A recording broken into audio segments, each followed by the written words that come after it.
I want to welcome our guest today, and I like to change the basic format of each show, have something a little bit different. And as Bob Dylan said, and by the way, that movie is very good if you haven't seen it, Something Uncertain. He said, "Times they are a changing, and they sure are changing." So I invited, I guess, a kind of an old friend, Anthony Cumia, who's been on my show many times before, and I've been on his. And so I said, I want to get the guy in the street. What's the average guy think? Instead of having the usual talking heads, whatever. So the man of the people is here today. So Anthony, tell us who you are and what you do. Thank you, Judge. Anthony Cumia. I do the Anthony Cumia Show on censored.tv and compoundmedia.com. And I was former shock jock back in the 90s and early 2000s. And, we evolve, and a lot of things happen in the world and especially in our country that I felt compelled to speak about. And it's gotten me in some trouble, and it's gotten me some exposure, and it's gotten people to rally around some of the stuff I talk about. Controversial, yes. Interesting, and I hope funny sometimes. Sure. That's me. Well, I think it's really important now because we've had such a sea change in just in the last month. And we're talking about comparing day and night. Oh. So rather than just talking generalities, let's talk about what changes you're seeing and what effect you think it's having. It's been amazing. I mean, this Trump presidency took off out of the gate like a racehorse, and has not even shown any slowing. I have been telling people I believe Trump knows that this is one term he's got. It's his last term. And he's fitting 2 terms of work into this one-term presidency. So what we're seeing, the changes are astounding. And this could only happen if people wanted it. This has been building up for at least, for the 4 years that Biden, that debacle was in. So what we're seeing is some amazing, very fast changes. A lot of presidents are a little leery to use the executive order. It's kind of looked at like, you don't want to go through Congress and through the political process, so you're just getting your agenda passed through executive order. And he's not hiding it. He's like, yeah, this is what we need to do to fix the disaster of the last administration and get America back up and running the way it's supposed to be running. So we're seeing these changes take place very quickly, and they're drastic. These are some drastic changes. And political correctness be damned. Trump is also not caring what this left-wing insanity has to say about what he's doing. And they do have quite a bit to say about it. But he doesn't really, he doesn't care about that. He has his agenda to make America great again. He made promises on the campaign trail, and he is keeping them.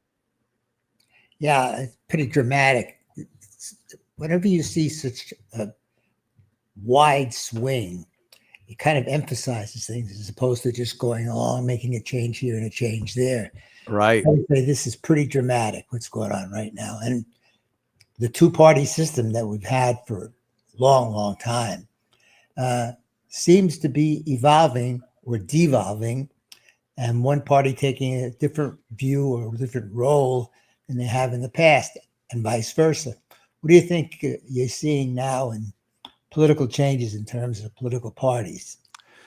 It's amazing because, look, quite frankly, a couple of years ago, we were looking at the 2/1 party system here in this country like it was liberal Democrats, and we were screwed, if I may say. It looked like Trump was on the ropes. They were hitting him with this all these lawsuits and criminal cases, and it looked grim. And it looked like, the liberal Democrats might have won this, and we are going to be looking at these terrible liberal administrations for the foreseeable future. It turned around very quickly. And we realized, and I think it's because so many Americans had it, just had it with the nonsense and this show of look how tolerant I am, look how amazing I am. I have 3 trans children. I love DEI. It doesn't matter how unqualified the people are, as long as we have people of color in these jobs. And the American people were very tolerant of this for a while and very quiet about it. And when it finally looked like Trump is the candidate, he's not going to prison. We can vote for him. His name is on the ballots. All the things they tried to stop, by the way, we finally got some hope, and we were able to start voicing our opinions and saying, we don't like what's been going on for the past 4 years. So it swung, like you said, Judge, very quickly. This went from, oh my God, we are dealing with a terrible administration. And like I said, for the foreseeable future, these liberal administrations that are just going to destroy what America is, our institutions, our culture, our pride, our strength. And that turned around. And now we're seeing the majority of Americans going out there and saying, this is what we wanted. This is exactly what we voted for. And now we're seeing the liberals, the Democrats, the mental patients in a lot of instances I see on social media, taking a back seat and having to just gripe and complain about it with no real power to do anything but watch as Donald Trump institutes his policies to make America great again. So it seems like it does have its ebbs and flows, where we seem very troubled that the administration and the political party that isn't in America's best interest is in power. And we sit back and go, oh God, another 4 years of this, and we're completely doomed. And then it comes back, and we see what's happening now, where we're celebrating and we're looking at what Trump has been doing and going, yes, this is what America is about. And this is what we want as Americans. And this is in the best interest of our country. Well, you see it a little bit like that old pendulum, it swings in both directions with the hope and expectation. Just like, by the way, the Statue of Justice, you see the lady with the blind lady with the scales. That's the object, is to create balance. And it may very well be that we lost our balance over the last 4 years. And now we're moving back toward some sensibility and toward the middle. Yep. And politics goes back to human nature when you come down to it. You can go back to Boss Tweed in Boston, and you can see where power corrupts. And as Voltaire said, absolute power corrupts absolutely. And so what you're seeing is the evolution of the dishonesty, the corruption, and the bloat that has gone on forever. By the way, that's both parties. I'm not a Democrat and I'm not a Republican. I'm pretty much an issue-minded person. And the reality is, in major areas, and we're going to talk about some of that with some specifics, the world is changing, hopefully for the better. And we've done a couple of shows, by the way, on artificial intelligence. If anybody's interested, you might find that fascinating, because now that people are doing less and machines, for want of a better word, are doing more, that in and of itself is a sea change. When you think about people working on the assembly line at GMAC or GM in Michigan, those jobs aren't really needed anymore. The results needed, but you could have a machine do all of those things. Mm-hmm. That creates a real instability in the labor market.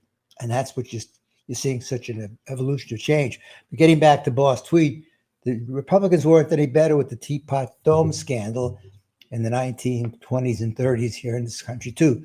So we've been watching all of this waste and all of this abuse for a long, long, long time. And whether it's a moral issue or a psychological issue or otherwise, we are seeing changes. and those changes are going to dictate our future.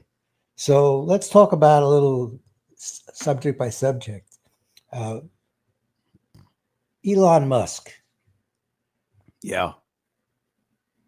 He's a world changer. He was a world changer before, but Yes. owning companies didn't make that much difference. Although certainly social media and things like that did make a difference. But here's the guy that's basically running the economy, from what I can tell. I mean, he's the richest man in the world.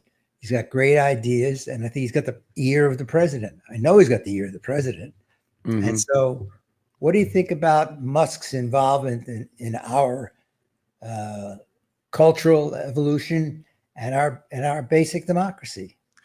Well, I've had my eye on this guy for many years. I'm very interested in our space programs and space travel and the prospects of going back to the moon and going to Mars at some point. So I've been a fan of Elon and SpaceX.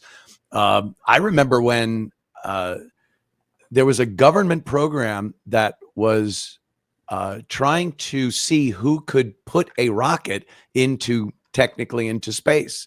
What is it? It's 85 miles up or something around there. And SpaceX was one of those groups that wanted to try to get this contract by putting a rocket up there. And I had been watching this for many years and watching Elon build this company and into what it is now. So I've been a fan, and this guy is a Nikola Tesla level intelligence, and just having that out of the box view of things and take on things to solve problems. He's a problem solver. When you see one of those SpaceX ships years ago go up and blow up, and they just look at the plume of smoke up there and scratch their heads, they are going right back to the proverbial drawing board and trying to fix what went wrong based on all the information they got from an exploding rocket. That's Elon's modus operandi. This is how he operates. So putting him in government is perfect. He looks around. He sees what's broken. He sees what isn't working and then fixes that problem. It's something we are blessed to have right now, especially after, and this isn't Democrats alone, Democrats and Republicans. I don't even know how far back this waste and corruption goes. I have to assume all the way back. I have to assume, yes, all the way back. Well, even President Eisenhower pretty much summed it up when he talked about the military-industrial complex. Yes. Power is power. And when people are able to manipulate things, they do. It's human. It's kind of human nature. Not very moral, but certainly human nature. And now what you're seeing has been going on and been blindly ignored for a long time. When the government is paying $5,000 for an item they can buy on eBay for $46.12, nobody ever bothers to say anything about it. I think the ideal job is to be a procurement officer at the Pentagon. Yeah. That's a lifetime job for sure. But the fact of the matter is, it's now becoming obvious to everybody because it's being disclosed. And even the social media, you can see the providers. I'm not talking about the average guy in the street. You can even see the switches and the changes in what's being reported and how it's being reported. Yes. He doesn't look like the bad guy anymore, he being Donald Trump, that they portrayed this guy to be for ever, 10 years. Since he came down that escalator. Well, he's kind of the man of the people. I had some reservations about it in the beginning, personality issues and other things like that. And I said to myself, it doesn't really matter when it comes right down to it. You're looking at what the principles are and where we're going to go, not who the guy is that's behind it. He's making it happen, but it doesn't really matter. It's happening. So with that in mind, how do you see the changes in our country being caused by actually Musk's involvement? How do you see the changes? I think it's fantastic. Again, it's so hard these days. You look at, and right now it's the Democrats, the liberals, the left They are losing their minds over this, losing their minds. And every move Trump makes, and especially every move Elon makes with this oversight on these ridiculous programs that are costing millions, if not billions of dollars of American taxpayer money. When you see some of these Democrats get in front of a podium, in front of a little group of people, and start bashing this process, I have to assume that they are hiding something. They don't want stuff exposed. They've been involved in the graft and the corruption over the course of the years. What other assumption am I to make that they don't want this looked into? I don't know of any American, none that I've spoken to, that is against looking into these programs that Elon has been looking into, seeing the waste, getting the receipts, as they say.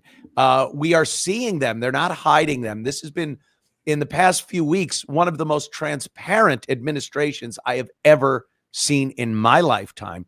Donald Trump is far from afraid to talk to the media, as is Elon Musk. And when they uncover something, boom, it goes right out. You have a very outspoken press secretary now, and we are getting the information. So when you get some of these politicians that are fighting this, you really have to wonder what the motivation is there to not be 100% for this. I understand there's a political motivation. You don't want your opponent to seem like they're getting any victories. You want to make it seem like what they're doing is terrible for the American people. But that does not work anymore. Like you said, the times they are a changing, like Bob Dylan said.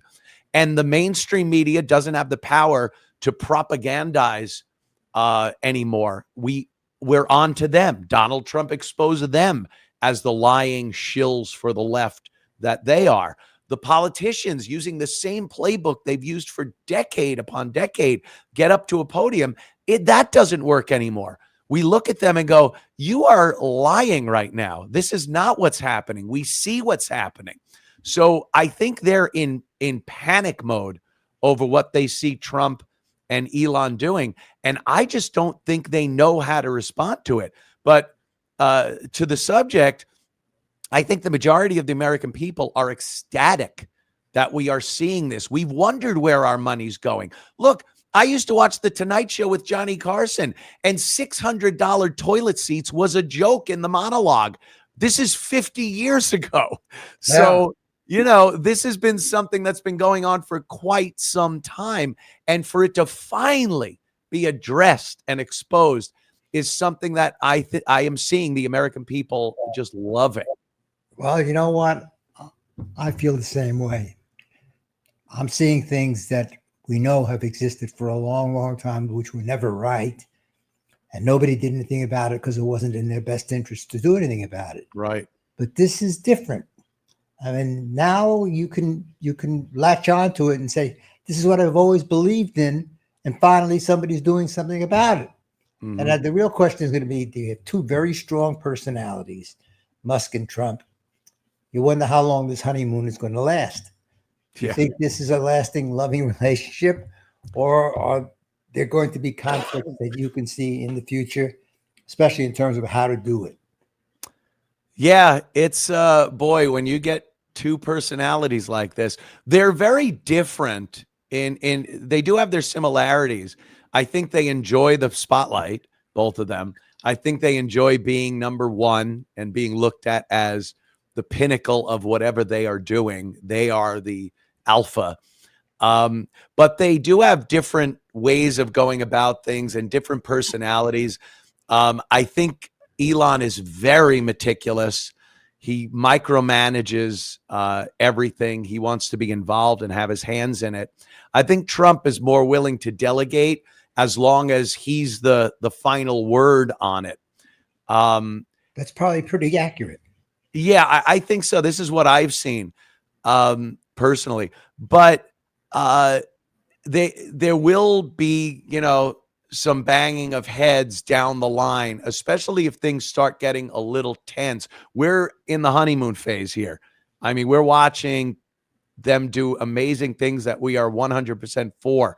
If things start going where some of these policies start rubbing the majority of people and the majority of his voters the wrong way, you might start seeing lashing out at each other. But it's hard to say now. I think they both have a mutual respect for each other and what each other does. I think they understand that they might have areas where the other guy is going to be better at doing things. I think as far as that's concerned, they understand that. So, but you know, who's to say what happens with two men when they're put together for any length of time and they're strong personalities. Well, I was thinking too the other day, given the results of the election and what we're seeing now in the appointments and the like. And by the way, I interviewed Bobby Kennedy on my radio show. Awesome. And Yeah. I found him to be very, very bright. And I read his book cover to cover and found, because it's things called citations, footnotes, you know. Yeah. I read those things. I was used to doing that anyway. And you know what? Factually, he was correct. Legally, he was certainly correct. And now we're finding out that what he was saying about the money being stolen by the medical industry, Yep, that is accurate. I mean, it's facts. There's a difference between fact and speculation and portraying someone in terms of a perception. And so the reality is we are going to be seeing big differences when Kennedy is confirmed, and I'm assuming he's going to be confirmed. Sure. Yeah. And you're going to see big differences in just about everything pertaining to the government. And so I guess that leads to the next important subject. I think probably one of the two subjects that got Trump elected, and that's immigration. Mm-hmm. What do you think it was before, and where do you think we're going now based on what you're seeing? I mean, this was a huge issue at the ballot for the election, and we are seeing results. This is an almost impossible task. So many illegals have come into this country over the course of, and not just the past 4 years with Biden. A lot of administrations have allowed illegals to come into this country. Obama has gotten these accolades and kudos for being one of the biggest deporters in the presidency, when the truth of the matter is they just kind of redefined what deportation was. People would come in and deportation was throwing them back out of the country. Under the Obama administration, they classified deportation as deporting them technically and then letting them stay in the country. This is not deportation. So regardless of what his numbers were, he wasn't doing what we see Trump doing now. He's deporting people. He has ICE, local law enforcement, federal law enforcement working to get especially the criminal element that has been allowed to come in here unvetted out of the country. I like seeing these planes landing in Venezuela, in Mexico, in El Salvador, and a line of people getting off. Of course, we'd want more of this. I think it would do America great if we could get more of them out of the country. The big part is the decrease in illegals coming in. I've heard it's 95%, a 95% reduction in illegals coming over the border. That's astounding. And watching what Biden, the Biden administration, whoever was running that puppet show, the excuses, the blame shifting, the saying we can't do anything without our bipartisan border bill that was garbage, and letting people continue right up until his last day in office, continue to stream across that border, and then watching how quickly Trump was able to shut that border down. Deporting is one thing, but fixing that hole in the boat first and then start bailing the water, that was very, very important. And I think we saw something that could not be done by anyone but Trump, because Trump didn't care about the people that called him racist and a xenophobe and hateful. This was what this country needed. It was being invaded, and he put every resource available to him on that border to stop the invasion. And it's unprecedented. And I think it's a great thing. And again, I think the majority of rational thinking Americans see it as a very, very good thing. Well, it's kind of interesting because I was asking myself not too long ago why this is such an important issue to the radical left. Yeah. And it translates into what's called votes. Yes. They figured that the more these people that came in, the more likely it is that they would become Democrats or would be led to vote that way. And so, from a moral standpoint, it wasn't really a moral decision. It was a practical decision. And I guess you can put Bernie Sanders and AOC and Carrie Bush and those people in the dust bone of history because it didn't work. And now they have no influence. Really, they have no influence. Even the people in their own party are now shunning them because they recognize that it was them that caused the defeat that they got. So if you watch some of the interviews, and I do watch different shows. Sometimes I watch CNN. Sometimes I watch Newsmax, which I watch more often these days. I never thought I'd be doing that, but I am. And I've had Greg Kelly on my show a number of times, and I've been on his show too. Yeah, good guy. And you're seeing a sea change in attitudes, and I think you're starting to see it in people's responses to circumstances that befall them. We're going through a whole situation here in California now because of the fires, and you're finding people homeless, literally homeless. Yep. And so we're seeing life changes for all those people too. Is it going to be the giveaway that it was in the past, or we're going to force people to earn it, whatever it's going to be? But we are watching change, dynamic change, come about us in every area. So moving on to the next one, I have some opinions about that. I try not to give my opinions on these shows, by the way, but it really deals with foreign affairs. Yeah. I think what we had the last 4 years was a joke, not a very funny joke, as a matter of fact. Not at all. And giving money to the Iranians so they could use to finance and support terrorist groups. And Democrats have to take credit for that. It started with basically with Obama, and it continued with Biden. Yep. We allowed this to happen. And so now there's a whole different attitude, I think, that is pervasive in the world. How do you think our activities are viewed by people in the various regions, starting with Europe, Middle East, and then the Far East? Yeah, it's when you look at presidents and foreign policy, that's where a president's real strength is shown. Domestically, of course, it's great to have a president that wants to get energy prices down by taking restrictions off of drilling and whatnot, and the border, a strong border, that's a great thing. But when you're talking foreign policy, now he's going head to head with other foreign leaders. And this is where strength is so important. And the past 4 years with that bumbling fool, Joe Biden, out there was an embarrassment. It was an embarrassment. And you don't think every world leader was looking at a guy that was easily taken advantage of and would just, in order to, for not having that respect and looked at as a strong leader, he'd just pump money out.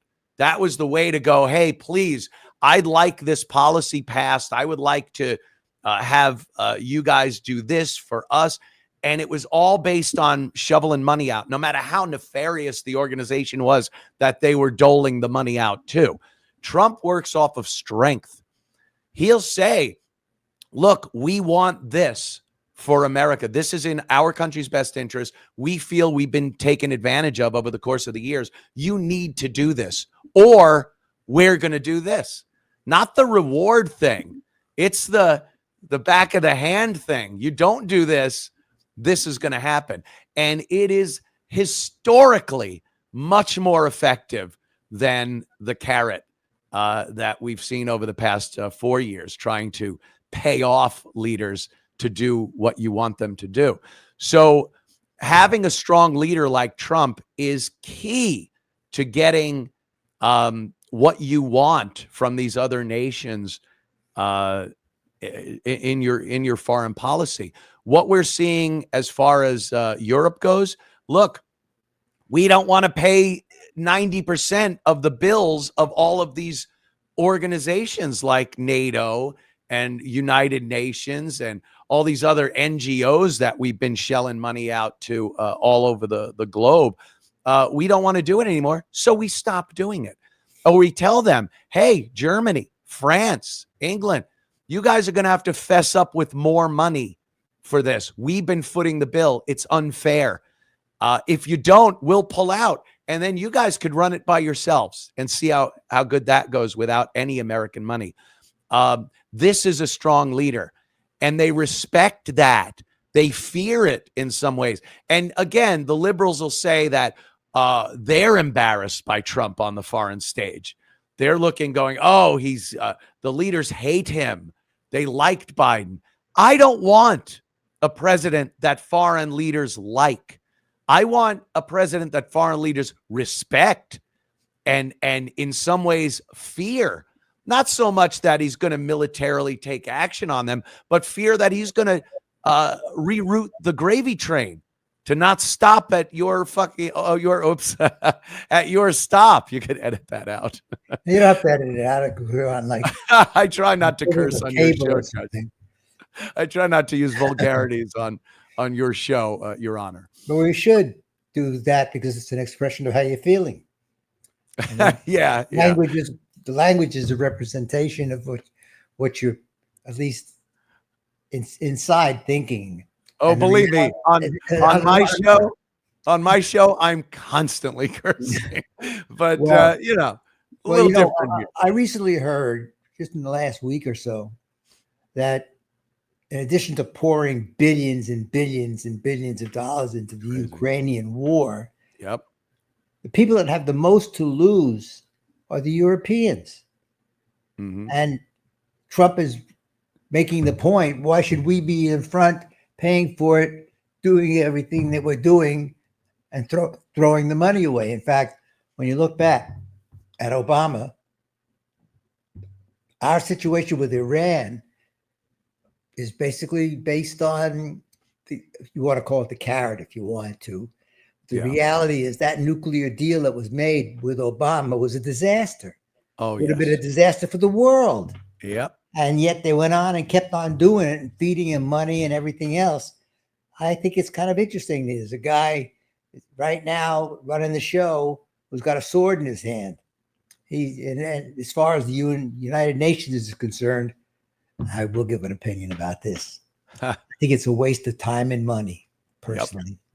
I mean, you got a country that's got less than 100,000 people living in it, and they got the same vote as France and Germany. I mean, it's nonsensical who can become a member of the United Nations. And the views that they've expressed have been so prejudicial and so biased in one direction. Yeah, I think the UN is a waste of time and money. Personal opinion. Absolutely. I agree, Judge. So anyway, Europe is Europe, and we'll see what Trump's strong positions are that are going to change what's going on in Europe. In fact, we had a guest that just actually left this morning, comes from Canada, talking about the same kind of thing that existed with Biden is existing in Canada right now. Mm-hmm. Trudeau, to them, and she's an average Canadian person, to them, this is a farce. Yeah. This whole situation is so we're seeing dramatic change, and it takes a great deal of strength to overcome the anxiety of change, and that's what you're seeing. So let's move on to the Far East, and then we'll close with what's going on in the Middle East. Sure. So what about China? Where do you see us going with that? Well, thank God again, Trump got into office. I think it puts a bit of a speed break or speed bump in China's way as far as what they want to accomplish. Trump doesn't take any crap from China. And I think with Biden, China knew, they could roll over him. This wasn't anything that was new to people. I mean, China's been doing this forever. The theft of intellectual property that's been happening, the the lopsided trade deals we've had with China. And the only president that's ever really put his foot down has been Donald Trump. I don't know how these things got to the point where it just became business as usual. Yeah, China's just going to screw us on trade. China's just going to use electronic espionage on us. China's just going to rob our corporations and start making our products cheaper and flooding the world market with them to ruin us as ruin our economy. These have been things that just don't get addressed. And Donald Trump steps up. I mean, he was the only one that identified COVID as the China virus, the Chinese flu. He's not afraid. He doesn't have China maybe blackmailing him. I can definitely see how some of these leaders at least seemed like maybe China had something on them.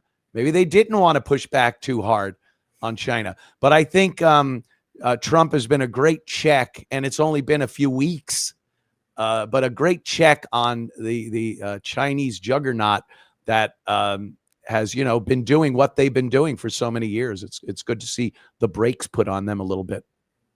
Would you say the same thing about Russia? Russia's in its own problem now, especially with Ukraine. But I guess watching as Trump spoke to Putin yesterday, and there seems to be at least an agreement on sitting down and maybe hashing this out. Russia, I don't think is as big a threat, at least economically, as China is. Perhaps in the future, I don't even under the Soviet Union, where they had so much land, all of these Soviet bloc nations, they still weren't really an economic problem for the United States, aside from having to keep building more weapons. That was expensive.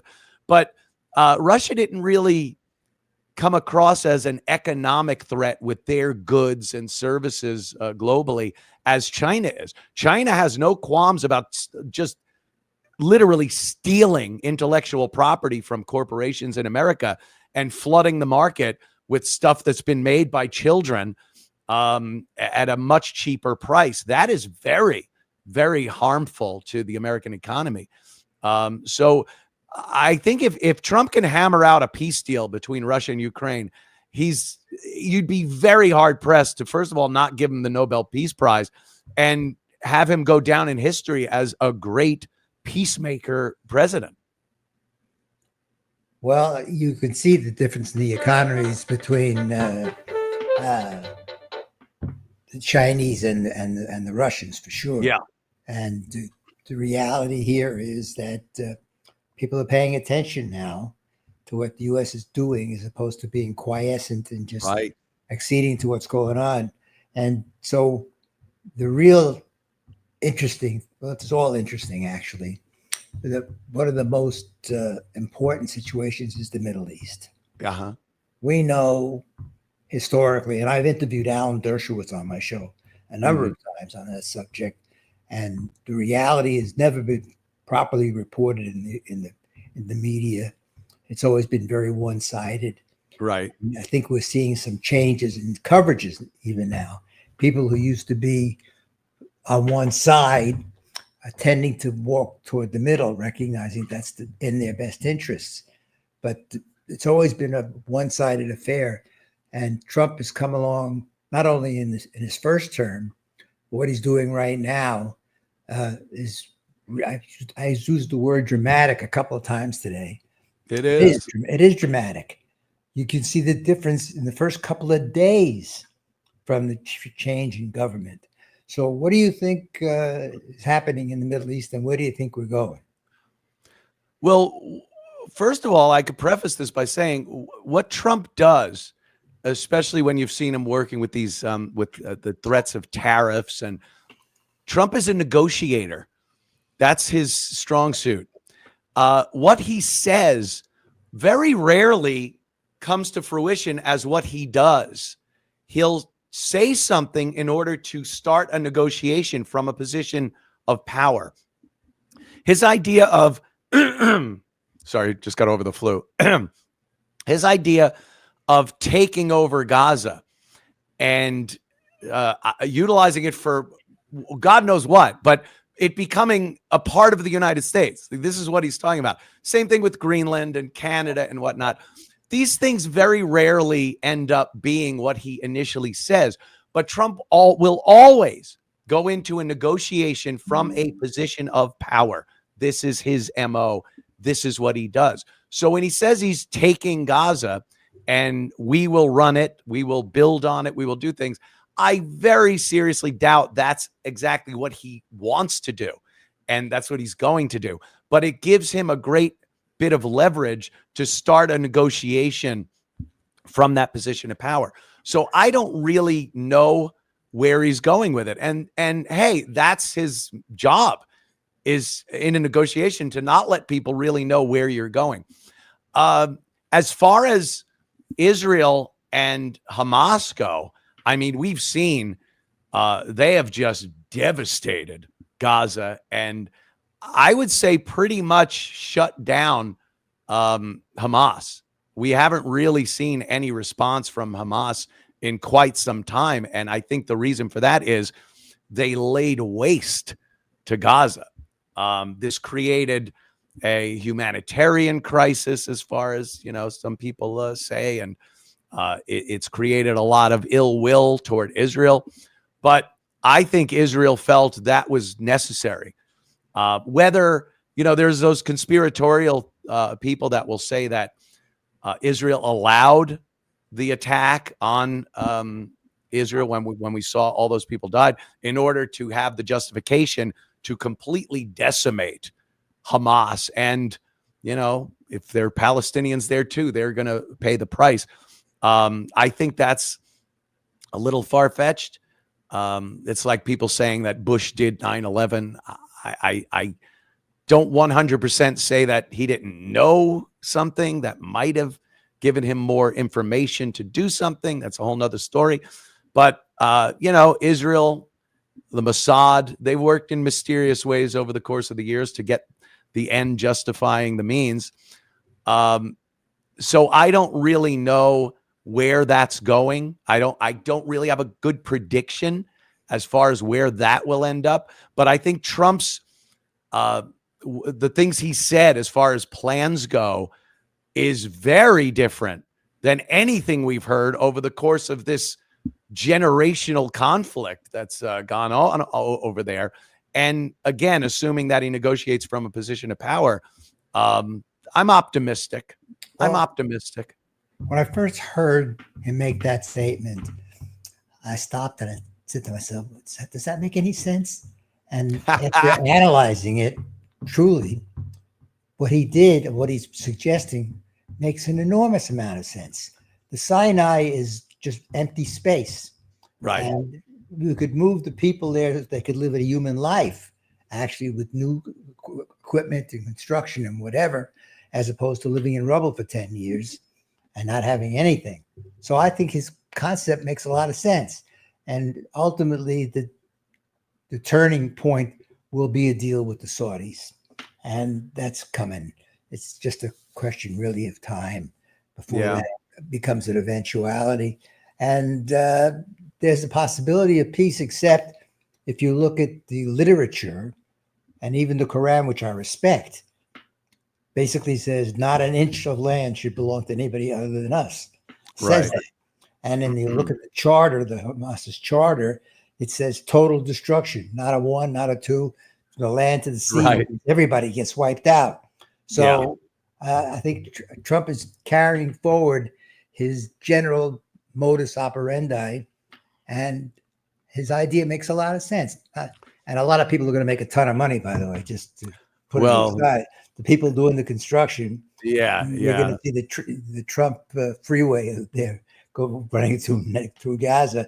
But it's not a bad idea. They should be able to make money on it. If they can create peace that hasn't existed there ever, then it's a cheap price to pay, ultimately.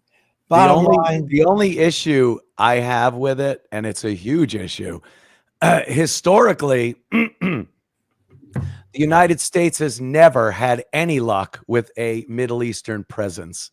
Anytime we are in the Middle East, whether it's for war, whether it's for humanitarian efforts or rebuilding, Americans die. They are attacked by terrorist groups and whatnot. And I can't see America having such a huge presence in Gaza without some of these fanatic Islamists and perhaps ISIS and a litany of other terrorist groups wanting to strike back and having another one of these guerrilla wars where we're trying to do something and we're constantly being shot at. That's my biggest concern as far as Trump's plan goes. Well, it's interesting. I want to kind of wrap by saying I share your optimism. I'm optimistic as a general rule anyway, but I see things through rose-colored glasses, sometimes not to my advantage, but you see it the way you want to see it. I see and feel the energy and the change that's coming. And I don't think I've ever been as optimistic about politics and political movement than I'm seeing in a very, very short time. And again, I said, I'm not a political person. I look at all the issues, but when you add it all up and you look at the various divisions of what's being done, it looks pretty good to me. So overall, anyway, I agree. Well, that's important. You have to agree because you're on my show. But, absolutely, Your Honor. Well, and by the way, just in case people didn't know about it, because of what's going on with the fires in California and the need of the people, because they're really desperate. Insurance, not insurance, whatever. I've kind of come out of retirement, and I'm going to help as many people as I can, sharing my knowledge and giving them guidelines as to what they can expect. Because if it's happened to somebody else in the past, there's a possibility, reasonable possibility, it's going to happen to you. So taking the years that I've done this and my 10 years on the bench, the reality is that we need to help each other. And that's how the world is going to get better. Right. Not the other way. That's very good. And especially, legally, there are a lot of legal roadblocks in people's way as far as rebuilding and whatnot. So to be able to let people know what their rights are and whatnot in these situations is a good thing. So we should end on a positive note, which we are doing. And I want to end by saying thank you, Anthony. You always make a great guest. Love being on your show, Judge. And I kind of like the dialogue that we had today. I think it's helpful if people stop, put the emotions aside for a moment, and look at reality, because reality may be different than what your illusions are. Sure. The reality is we have a lot to look forward to, and I'm optimistic, and I thank you for being on the show again. Thanks again, Anthony. My pleasure, Judge. Anytime, man.